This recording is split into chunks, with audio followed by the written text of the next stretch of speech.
And welcome back to the Business Spotlight. I'm Pat Dewar. Today my guest is Dave Swift. Dave is a marketing guru in the DFW area, and we're talking about the immutable laws of marketing. If you're a business owner, you should be taking notes. I hope if you're seeing this segment separate, go find the rest of the segments, get all the laws, and make sure that you're not violating any of these, because they will hurt you if you do. Now, in this show, one of the things I do want to acknowledge is, we've been showing Dr. Mary, that is the Cosmetic Dentist Award winner for 11, 12, 13, and you actually have helped with her practice to take it into this great arena, haven't you?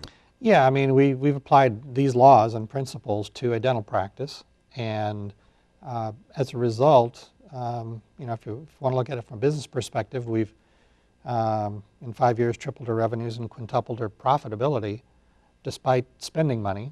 But it was because we applied these principles to differentiating her practice from her name to Dallas Laser Dentistry. Right. And then going in and identifying segments of the marketplace to focus on, whether it be Invisalign or veneers or cosmetic dentistry a little broader, and found ways to leverage these laws and to basically create subsets of dentistry that she could then become the leader in. And this is what you actually do for other businesses. Correct. You yes. work with them and try to identify what it is that they're in a sense, which of these rules are violating? Well, we start with branding, positioning, differentiating, and then from there, it's a matter of setting up a strategic plan that involves what are their rules. It's rules they should follow.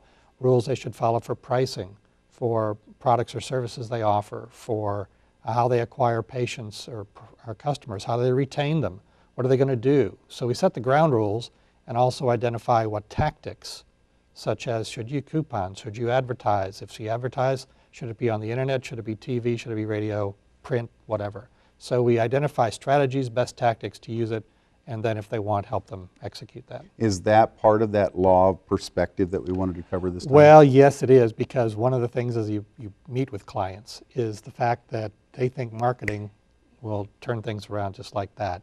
And marketing effects take place over an extended period of time. Mm-hmm. And good marketing will take place over an extended period of time.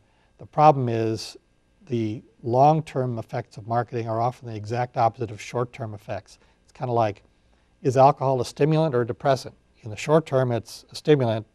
It's really a depressant.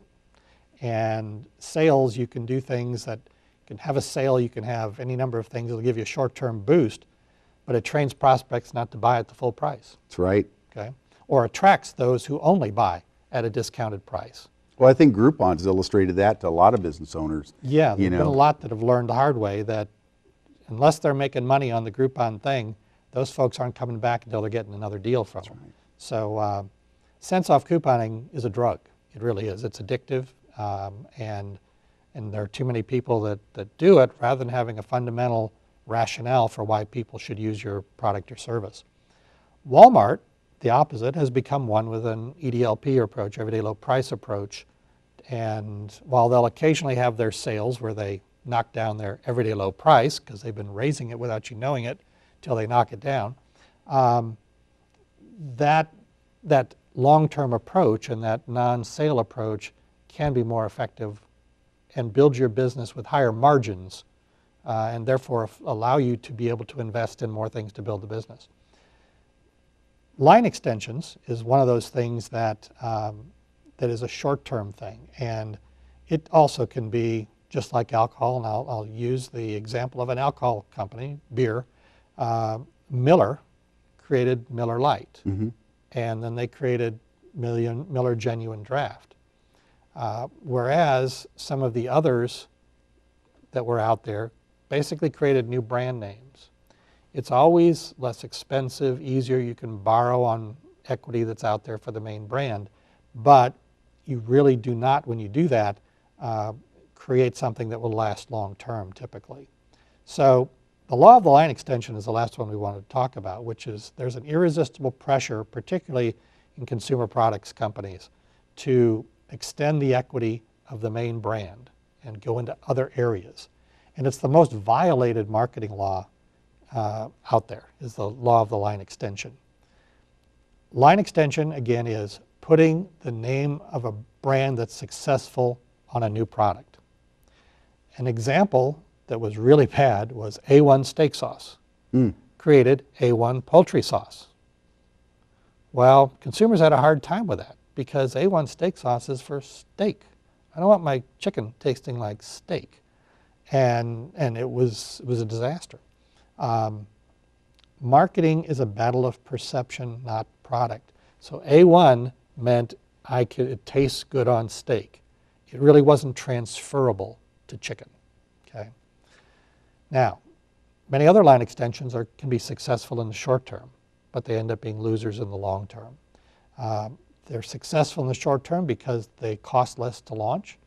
They require less strategy and creativity, and management can be blinded by the intense loyalty to the crown jewel brand.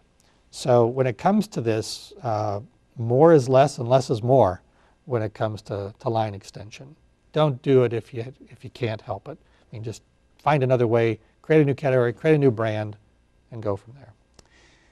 So people are listening to this. If they need your help, go to the Marketing Guru. Marketing Guru. .us. And it's Marketing Guru with one G. I do know how to spell, but URLs availability and that sort of thing. And there you'll be able to find contact information to get in touch with me. Outstanding. This is the Business Spotlight. If you're a business owner, you should be listening, learning, and looking at ways to even connect with us on the Business Spotlight. See you next week.